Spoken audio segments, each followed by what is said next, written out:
Today's topic is industrial development during the planning period. భారతదేశంలో ప్రణాళిక కాలంలో పారిశ్రామిక అభివృద్ధి. So before the arrival of Britishers, India was industrially more advanced as compared to the economies of West European countries, and massive investments made during plan period. And industrial growth in India has been in the sporadic expansion of the public sector. So here the shades of industrial sector to total GDP at factor cost I am giving at constant prices of 2004-5. In 1951-52 the growth rate is the share the GDP is 16.69. In 1980-81 it increases to 25.66. In 2010-11 28.23. 2013-14 it decreases to 26.1%. పారిశ్రామికాభివృద్ధి గురించి మనము మాట్లాడినప్పుడు British కాలం కంటే ముందు భారతదేశంలో పరిశ్రమల యొక్క పరిస్థితి ఏమిటి అన్నప్పుడు అది చాలా మెరుగైన పరిస్థితిలో ఉన్నది.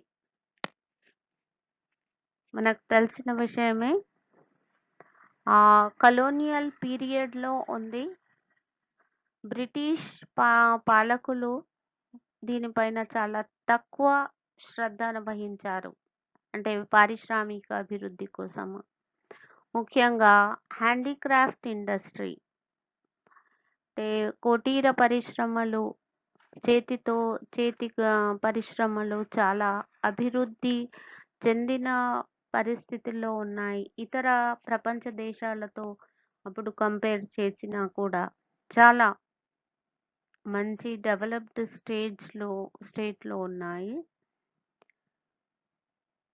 200 సంవత్సరాలు వాళ్ళు పాలించిన సమయంలో వాళ్ళ యొక్క అన్యాయాలు ఏ విధంగా జరిగాయి మన దేశం పైన, ముఖ్యంగా పారిశ్రామిక రంగము పైన అంటే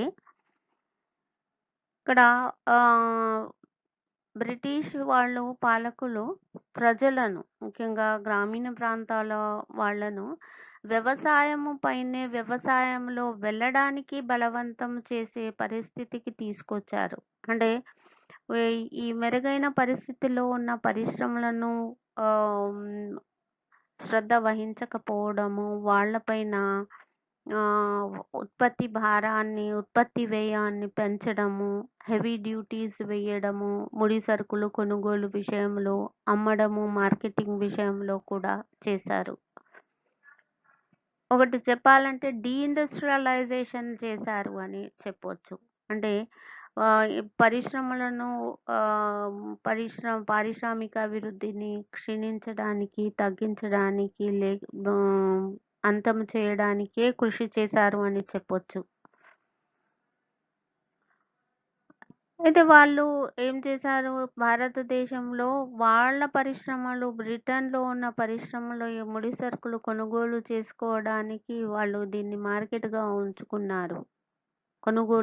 అతి తక్కువ ధర పైన ముడి సరుకులు కొనుగోలు చేయడము, తమ దేశానికి పంపించుకోవడం, అక్కడ తయారైన వస్తువులను మన దేశంలో ఎక్కువ ధర పైన అమ్మడము. తర్వాత ఇక్కడ ఉన్న కుటీర పరిశ్రమలను కూడా అంటే దాన్ని క్షీణించే విధంగా దాన్ని శ్రద్ధ వహించకపోవడం అనేది కూడా జరిగింది. తర్వాత బ్రిటిష్ వాళ్ళది విచక్షణాత్మక వ్యాపార విధానము ఉంది. నెక్స్ట్ సాంకేతిక పరిజ్ఞానంతో ఉత్పత్తి గల వస్తువులతో పోటీని తట్టుకోలేని పరిస్థితి అంతర్జాతీయ మార్కెట్లో కూడా మన దేశంలో తయారైన వస్తువుల యొక్క నాణ్యత తక్కువగా ఉండి దాని యొక్క పోటీని తట్టుకోలేని పరిస్థితిలో ఉన్నాము. మూలధనము కొరత ఉంది పరిశ్రమలలో. నెక్స్ట్ ప్రదర్శన ప్రభావము కూడా చాలా ఎక్కువగా ఉంది. ప్రదర్శన ప్రభావం ఇక్కడ ఎందుకు అంటే ఆ సమయంలో బ్రిటిష్ పీరియడ్లో ప్రజలు కూడా ఇంపోర్టెడ్ గూడ్స్ బ్రిటన్లో తయారైన వస్తువులకు చాలా మొగ్గు చూపేవాళ్ళు, ఇష్టపడేవాళ్ళు. అదే ఇక్కడ తయారైన వస్తువులను కొనడానికి ఇష్టపడకపోయేది. అది కూడా చాలా దానికి నష్టము అది ఏంటని చెప్పొచ్చు. తర్వాత బ్రిటన్లో తయారైన వస్తువులను ఫ్యాషన్కి సూచికగా కూడా ఉండేవి. ఒక రైల్వేస్ని అభివృద్ధి పరిచారు. ఎందుకంటే వాళ్ళ యొక్క ఈ ముడి సరుకులను ఈ ఈ ఒక ప్లేస్ నుంచి ఒక ప్రాంతం నుంచి ఇంకో ప్రాంతానికి తరలించడానికి కూడా వాళ్ళ యొక్క రాకపోకల కోసం కూడా ఇది అవసరం కాబట్టి ఆ అవసరాన్ని బట్టి వాళ్ళు రైల్వేస్ని అభివృద్ధి పరుచుకున్నారు. తర్వాత ఆ సమయంలో 18th సెంచరీలో 18వ శతాబ్దంలో పారిశ్రామిక విప్లవము వచ్చింది. బ్రిటన్లో ప్రారంభమైంది. మషినరీని యూజ్ చేయడము, అక్కడ ఐరన్ ప్రొడక్షన్, ఇనుము ఉత్పత్తి, స్టీమ్ ఇంజన్ యొక్క అభివృద్ధి జరిగింది. ఫ్యాక్టరీ సిస్టమ్ వచ్చింది. ఉత్పాదకత చాలా పెరిగింది. ఇతర దేశాలకు కూడా ఇది వ్యాప్తి చెందిందని మనము చెప్పొచ్చు. తర్వాత స్వతంత్రం వచ్చిన తర్వాత ప్రభుత్వం ఏం చేసింది అంటే భారీ పెద్ద తరహా మౌలిక పరిశ్రమలను ఇనుము, ఉక్కు కర్మాగారాలు, వస్త్ర పరిశ్రమ అయితే పురాతనమైన పరిశ్రమనే భారతదేశం. ఇనుము, ఉక్కు కర్మాగారాలు, సిమెంట్ పరిశ్రమలు, ఇంజనీరింగ్ వస్తువుల పరిశ్రమలు, ఇవన్నీ కూడా ప్రభుత్వము వివిధ వెనుకబడిన ప్రాంతాలలో వివిధ రాష్ట్రాల్లో స్థాపించింది భారత ప్రభుత్వము. అయితే ఇక్కడ మనం చూసినప్పుడు పారిశ్రామిక రంగము ఇతర రంగాలతో పోల్చి చూసినప్పుడు వ్యవసాయం అయితే చాలా ఈ 3 రంగాలలో వ్యవసాయ రంగము వెనుకబడిన రంగము అని చెప్పొచ్చు. తర్వాత పారిశ్రామిక రంగము, కానీ టాప్గా అభివృద్ధి చెందిన రంగము మాత్రము సేవా రంగము అని చెప్పొచ్చు. మనం ఇక్కడ చూసినప్పుడు సర్వీసెస్ సెక్టార్ యొక్క వాటా మొత్తం స్థూల జాతీయోత్పత్తిలో సేవా రంగపు వాటా చూసినప్పుడు 1951-52లో దాని వాటా అంటే సర్వీసెస్ సెక్టార్ నుంచి వచ్చే వాటా 29.63 శాతం ఉంటే 2013-14లో ఇది 59.90 అంటే నియర్లీ 60%. It increases to 60%. చాలా ఎక్కువగా దాని అంటే సేవా రంగం యొక్క వాటా జీడిపిలో చాలా పెరిగింది అని చెప్పొచ్చు. The annual growth rate of GDP at factor cost annual growth rate అంటే స్థూల జాతీయోత్పత్తిలో సాలీన పెరుగుదల రేటు ఏ విధంగా ఉంది? పారిశ్రామిక రంగపు పెరుగుదల రేటు అంటే 1951-52లో 5.50% ఉంది. సంవత్సరం 2000-2001లో ఇది ఎంతకు పెరిగింది? 6.03% మాత్రమే పెరిగింది. 2012-13కు ఇది ఎంత వరకు తగ్గింది అంటే 0.96%కి తగ్గింది. చాలా తక్కువగా ఉంది అని మనం చెప్పొచ్చు. స్వాతంత్రం వచ్చిన తర్వాత ప్రభుత్వము ఏం చేసిందంటే మా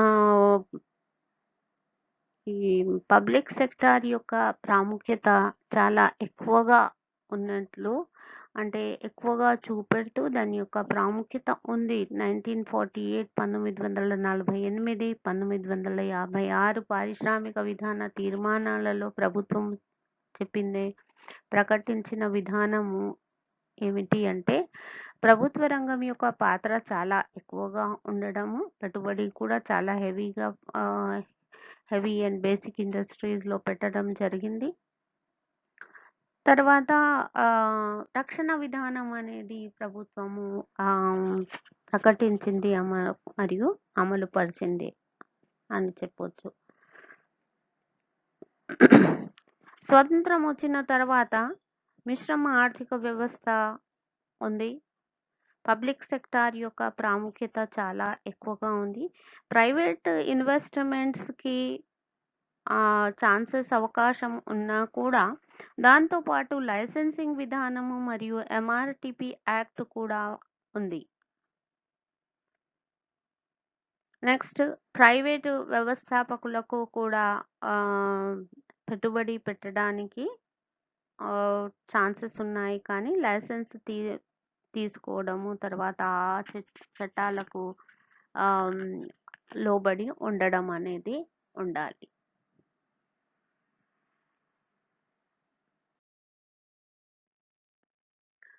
Already I told you, I'm repeating, the share of industry in GDP has increased from 16.69% in 1951-52 to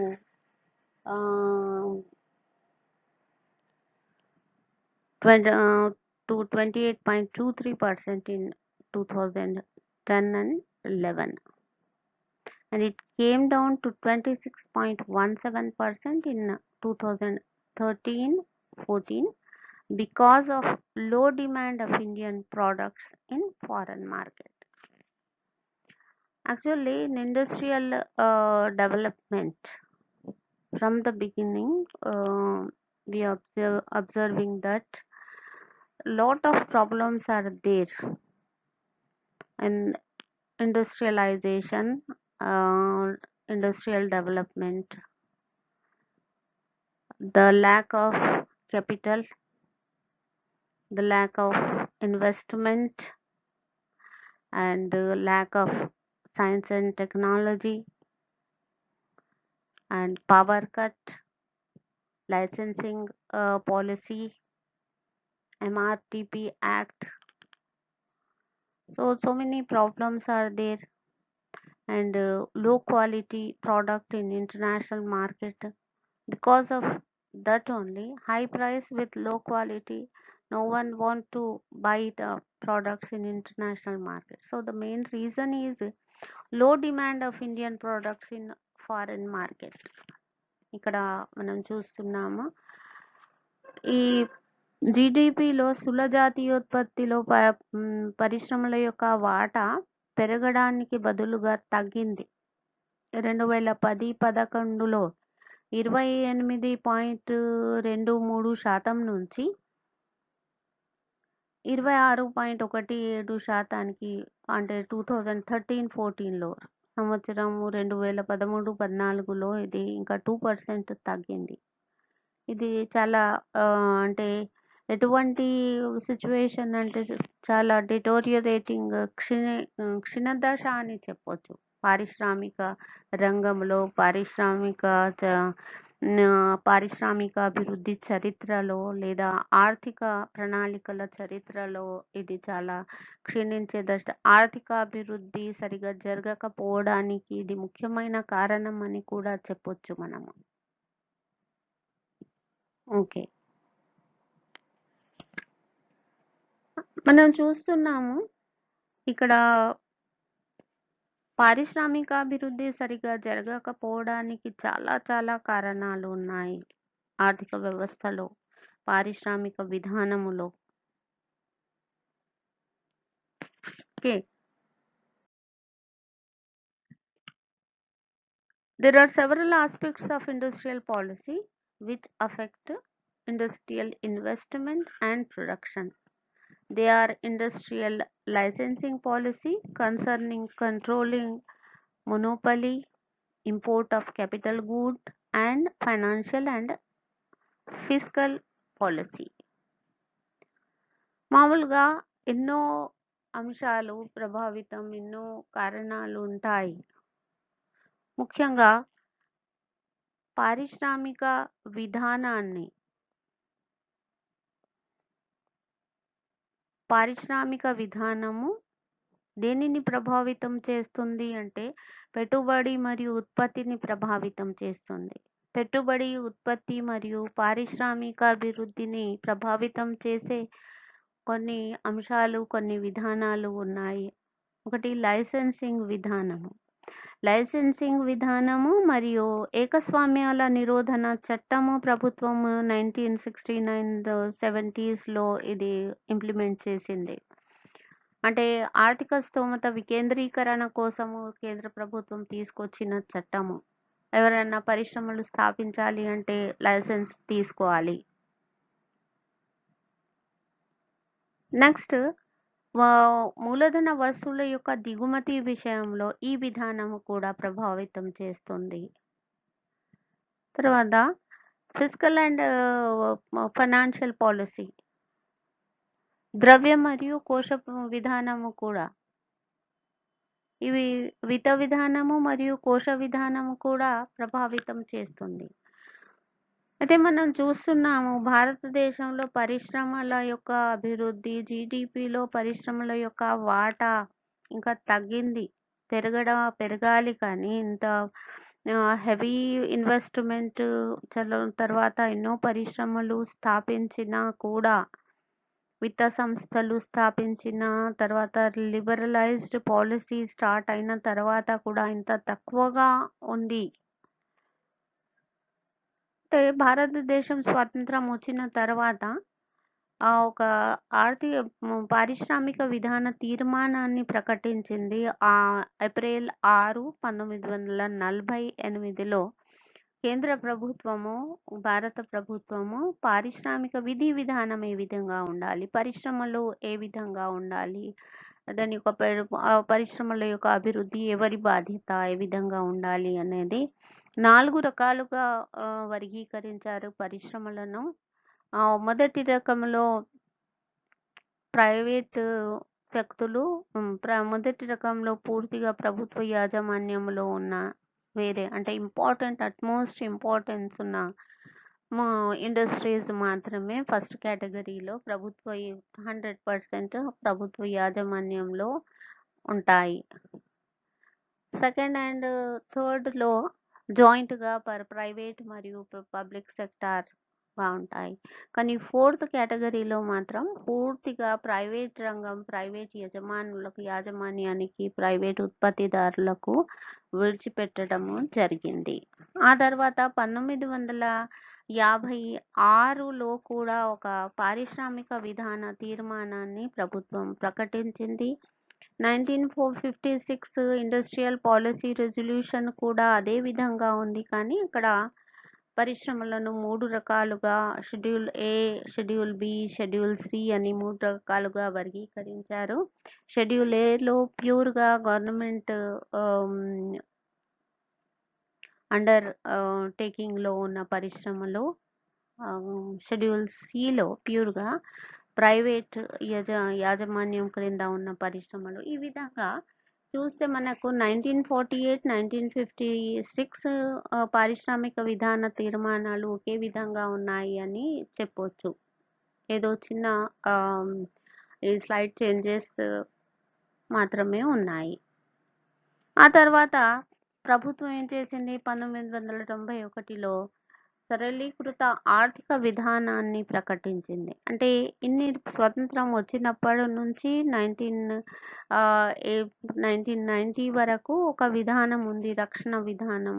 ప్రభుత్వం యొక్క ప్రముఖ పాత్ర వహిస్తూ రక్షణ విధానాన్ని అవలంబించింది. కానీ పారిశ్రామిక రంగంలో సరిగా అభివృద్ధి జరగకపోవడము, ఇతర దేశాలతో విదేశీ పోటీతో తట్టుకోలేని పరిస్థితి, వెనుకబడినతనం చూసి ప్రభుత్వం ఏం చేసిందంటే సరళీకృత ఆర్థిక విధానము, ఇతర దేశాలు ఏ విధానాన్ని అవలంబిస్తున్నాయో అవే బాగున్నాయని ప్రభుత్వము ఈ విధంగా 1991లో కొత్త లిబరలైజ్డ్ ఇండస్ట్రియల్ పాలసీని అనౌన్స్ చేసింది.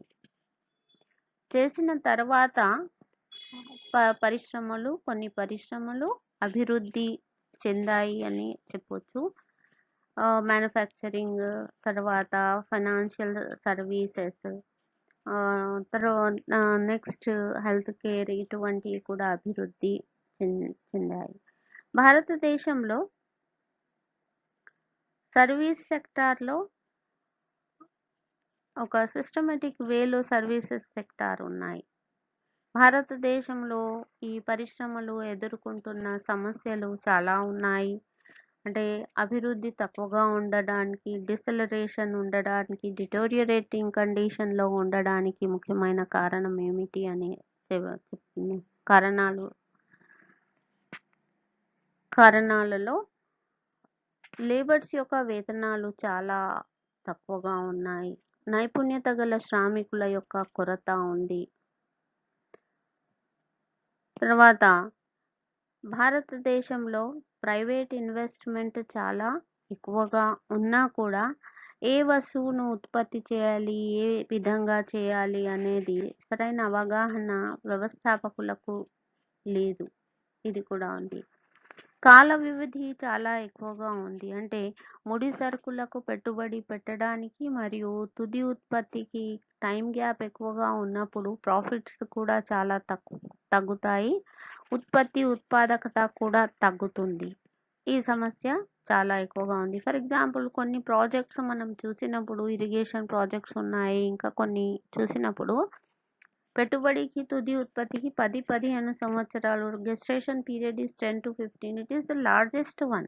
If the gestation period is high, automatically the profit will be low. Profit and production and productivity will be low. So అవగాహన, వ్యవస్థాపన నైపుణ్యతలు లేకపోవడము, తర్వాత లంచగొండితనము, లీడర్షిప్ క్వాలిటీస్ కూడా వ్యవస్థాపకులు మరియు మేనేజర్స్ దగ్గర లీడర్షిప్ క్వాలిటీస్ కూడా లేకపోవడము, పోటీతత్వం అనేది చాలా తక్కువగా ఉంది. తర్వాత ఏ ప్రాంతంలో ఉత్పత్తిని ప్రారంభించాలి, పరిశ్రమలను ప్రారంభించాలి, డిమాండ్ అంచనాలు కూడా లేకపోవడం, ఇవన్నీ కూడా దేని క్రింద వస్తాయి అంటే వ్యవస్థాపన నైపుణ్యతల కొరత క్రిందనే వస్తాయి.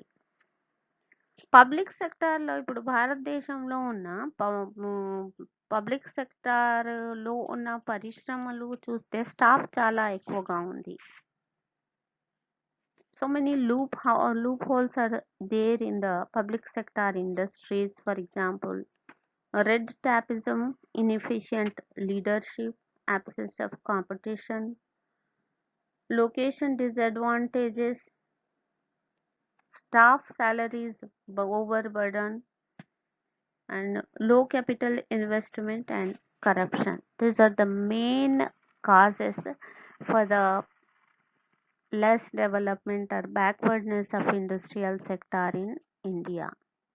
So what are the measures taken by the government of India from the beginning, from till today? స్వాతంత్రం వచ్చిన తర్వాత ప్రభుత్వం ఏం చేసింది? ఫస్ట్ రౌర్కెలా, భిలాయ్, తర్వాత ఈ ఇనుము ఉక్కు కర్మాగారాలు వివిధ ప్రాంతాలలో స్థాపించింది. పరిశ్రమల యొక్క మూలధన కొరతను తీర్చడానికి వివిధ విత్త సంస్థలను స్థాపించింది. తక్కువ వడ్డీ రేటు పైన విత్త సహాయాన్ని అందించడానికి చిన్న తరహా మరియు కొత్తగా వచ్చే వ్యవస్థాపకులు, ఉత్పత్తిదారుల కోసం స్టేట్ ఫైనాన్స్ కార్పొరేషన్, MSME అనేది కూడా నడుస్తుంది. ఇప్పుడు ప్రస్తుతం మనం చూస్తాం medium and small scale industries కోసం ఏ విధంగా పెట్టుబడి మరియు ఇతర సౌకర్యాల కోసం స్పెషల్ ఎకనామిక్ జోన్స్ కూడా ప్రారంభించింది. అంటే సౌకర్యాల వ్యవస్థాపన సౌకర్యాల కోసం కూడా ప్రభుత్వము చాలా వరకు చర్యలు తీసుకుంటుంది. అయితే ఇప్పుడు మనం చూస్తే new economic policy, liberalised economic policy మరియు ఇండస్ట్రియల్ పాలసీ ఏ విధంగా ఉంది, దాని యొక్క బేసిక్ ఫీచర్స్ ఏమున్నాయి, అంటే దాని యొక్క లక్షణాలు ఏమున్నాయి, అంటే దేనికోసము కొత్త విధానము సరళీకృత ఆర్థిక విధానము 1991లో ప్రకటించబడింది. దాని యొక్క ముఖ్యోద్దేశం ఏమిటి అంటే కొనసాగించగలిగే వృద్ధిని మరియు ఉత్పాదకతను సాధించడము ఒకటి. రెండవది ఎంప్లాయ్మెంట్, ఉద్యోగావకాశాలను పెంచడము. భారతదేశంలో నిరుద్యోగిత సమస్య చాలా ఎక్కువగా ఉంది కాబట్టి ఉద్యోగావకాశాలను పెంచడము. తర్వాత నెక్స్ట్ మానవ వనరుల యొక్క సద్వినియోగం. జనాభా ఎక్కువగా ఉన్న దేశము, ఇటు జనాభా ఉంది, నిరుద్యోగిత ఉంది, పని చేయడానికి సిద్ధంగా ఉన్నా కూడా పని లేని పరిస్థితి ఉంది కాబట్టి దీన్ని తీర్చడానికి ప్రభుత్వము పారిశ్రామిక అభివృద్ధిని, పరిశ్రమలను అభివృద్ధిని త్వరితగతం చేయడానికి ఈ లిబరలైజ్డ్ ఇండస్ట్రియల్ పాలసీని అనౌన్స్ చేసింది అని చెప్పవచ్చు. అంతర్జాతీయ మార్కెట్లో తమ పాత్రను పెంచడానికి, అంతర్జాతీయ మార్కెట్లో మన వస్తువుల యొక్క డిమాండ్ను పెంచుకోవడం కూడా ముఖ్యమైన ఉద్దేశం. నెక్స్ట్ దేనిపైన ఎక్కువ ఫోకస్ చేస్తుంది ఈ విధానము అంటే ఈ భారత పారిశ్రామిక రంగాన్ని డీరెగ్యులరైజేషన్, లైసెన్సింగ్ విధానం, ఆంక్షలు ఉన్నాయి, ఆంక్షలను తొలగించడం ఒకటి. తర్వాత పరిశ్రమలను స్వేచ్ఛ, తర్వాత వ్యాకోచత్వాన్ని ఇవ్వడం, పోటీని ఎదుర్కోవడానికి స్వేచ్ఛ అనేది ఉండాలి ఉత్పత్తి విషయంలో, అది ఇవ్వడము. తర్వాత వివిధ సౌకర్యాలను అందించడము, ఉత్పత్తి విషయంలో వివిధ సౌకర్యాలను ఇవ్వడము. లైసెన్సింగ్ విధానాన్ని సరళీకృతం చేయడము. తర్వాత పారిశ్రామికవేత్తలు అంటే కొత్తగా వచ్చే వ్యవస్థాపకులకు ప్రోత్సహించడము. లొకేషనల్ పాలసీ, ప్రాంతీయ విధానము అంటే పరిశ్రమలు స్థాపించడంలో ప్రాంతీయ విధానము, లొకేషనల్ పాలసీని కూడా సరళీకృతము చేయడము. తర్వాత ఎన్ఆర్ఐస్ని అంటే విదేశీ పెట్టుబడిదారులను కూడా ప్రోత్సహించడము. సో హియర్ విదేశీ పెట్టుబడిదారులను 100% ఈక్విటీ పైన కూడా ప్రోత్సహిస్తుంది ప్రభుత్వము. ఈ విధంగా ఫారెన్ డైరెక్ట్ ఇన్వెస్ట్మెంట్ను కూడా కేంద్ర ప్రభుత్వం ప్రోత్సహిస్తూ ప్రభుత్వము ఈ పాలసీని దీనిని ప్రకటించింది అని చెప్పవచ్చు. పారిశ్రామిక రంగం పైన దేశ ఆర్థిక అభివృద్ధి ఆధారపడుతుంది. పారిశ్రామిక రంగము మరియు పారిశ్రామిక అభివృద్ధి పైన వ్యవసాయ రంగము ఆధారపడుతుంది. పారిశ్రామిక అభివృద్ధి పైన సేవా రంగము ఆధారపడుతుంది. పారిశ్రామిక అభివృద్ధి పైన అంతర్జాతీయ వ్యాపారం ఆధారపడుతుంది. పారిశ్రామిక అభివృద్ధి పైన దేశ ప్రజల జీవన ప్రమాణ స్థాయి కూడా ఆధారపడుతుంది. అంటే భారత ప్రభుత్వము స్వతంత్రం వచ్చిన తర్వాత ప్రణాళికలు ప్రారంభించిన తర్వాత ఏ ముఖ్యమైన లక్ష్యాలు పెట్టుకుందో అంటే జాతీయ ఆదాయాన్ని పెంచడము, తలసరి ఆదాయాన్ని పెంచడము, ప్రజల జీవన ప్రమాణ స్థాయిని పెంచడము, అంతర్జాతీయ మార్కెట్లో ప్రపంచంలో పోటీని ఎదుర్కోవడము, తర్వాత ఎంపిక అనేది ఎక్కువగా ఉండాలి ప్రజలకు. అంటే చాయిస్ అనేది ఉండాలి. ఛాన్స్‌ని బట్టి కాదు, చాయిస్‌ని బట్టి ఎంపిక అనే ఈ సౌకర్యం కూడా అందరికీ అందుబాటులో ఉండాలి అనే ముఖ్యమైన ఉద్దేశాలతో ప్రభుత్వం ఏం చేసిందంటే, ఈ పారిశ్రామిక అభివృద్ధి ప్రాముఖ్యత చాలా ఎక్కువగా ఉంది. ఇవన్నీ కూడా, ఈ రంగాలన్నీ కూడా, ఈ అంశాలన్నీ కూడా దేశ ఆర్థికాభివృద్ధి మొత్తం కూడా పరిశ్రమల పైన, పారిశ్రామికాభివృద్ధి పైన పడుతుంది. కాబట్టి ప్రభుత్వం చాలా చర్యలు తీసుకుంటుంది, కృషి చేస్తుంది. కానీ దేశంలో ఉన్న ప్రజలలో కూడా అవగాహన ఉండాలి. మామూలుగా స్టూడెంట్స్ ఉంటారు. వాళ్ళు ఏమనుకుంటారు, మనకు గవర్నమెంట్ జాబ్ రావాలి. ఎక్కువ మంది గవర్నమెంట్ జాబ్ కోసమే ఎదురు చూడడము, అన్‌ఎంప్లాయ్‌గా ఉండడము అనేది మంచి పద్ధతి కాదు. అంటే it is not the wisdom. ఏమిటి, పరిస్థితులను బట్టి సెల్ఫ్ ఎంప్లాయ్‌మెంట్, స్వయం ఉపాధి కోసం కూడా కృషి చేయాలి. ప్రజలలో అవగాహన రావాలి. ప్రజలలో అవగాహన వచ్చినప్పుడు ఆర్థికాభివృద్ధి అనేది ప్రభుత్వం కృషి చేస్తుంది. ప్రభుత్వం సౌకర్యాలను ఇస్తుంది. ఇస్తున్న సౌకర్యాలు, స్కీమ్స్ ఉన్నాయి. వాటిని ఎలా ఉపయోగించుకోవాలి అనేది యువకుల్లో, చదువుకున్న వాళ్ళలో, గ్రామీణ ప్రాంతాలలో కూడా అవగాహన వచ్చినప్పుడు ఆర్థికాభివృద్ధి అనేది కంపల్సరీగా జరుగుతుంది అని చెప్పొచ్చు. ఓకే. దీంతోనే నేను ఈ టాపిక్ ముగిస్తున్నాను. Thank you.